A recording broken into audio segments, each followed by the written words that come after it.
Hello students, AP TET mathematics లో భాగంగా previous year question solve చేద్దాం. If the floor of a room measures 4.5 meters and 3 meters, then the number of complete square marble slabs of equal size required to cover. ఇక్కడ మనకి length ఇచ్చాడమ్మా, length 4.5 meters ఇచ్చేసాడు. అలాగే breadth ఇచ్చేసాడమ్మా, breadth ఎంత ఇచ్చాడు?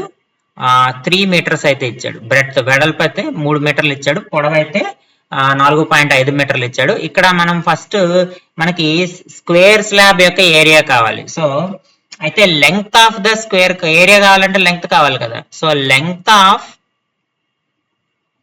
Square slab ఎంత ఉంటుందంటే HCF of L and B అమ్మ. LB యొక్క హెచ్సిఎఫ్ అమ్మ. ఇక్కడ 4.5 నేను రాసుకోవచ్చు, 1.5 into 3 అని రాసుకోవచ్చు, 3 నేమో 1.5 into 2 అని రాసుకోవచ్చు. కాబట్టి హెచ్సిఎఫ్ ఎంత అవుతుందంటే 1.5 అవుతుంది. కాబట్టి length of the square slab ఎంత అవుతుందంటే 1.5 మీటర్స్ అవుతుంది. మనకి ఎన్ని స్లాబ్స్ కావాలన్నాడు కాబట్టి area of floor divided by area of slab calculate చేయాలి.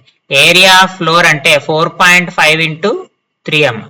ఏరియా ఆఫ్ స్లాబ్ స్క్వేర్ కాబట్టి ఏ స్క్వేర్ 1.5 into 1.5 అవుతుంది.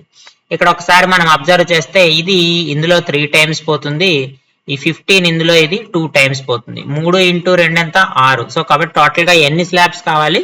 6 స్క్వేర్ స్లాబ్స్ కావాలి ఆ రూమ్ కవర్ చేయడానికి. ఇచ్చిన ఆప్షన్స్ లో 6 ఎక్కడ ఉంది? Option 1. So option 1 is the correct answer.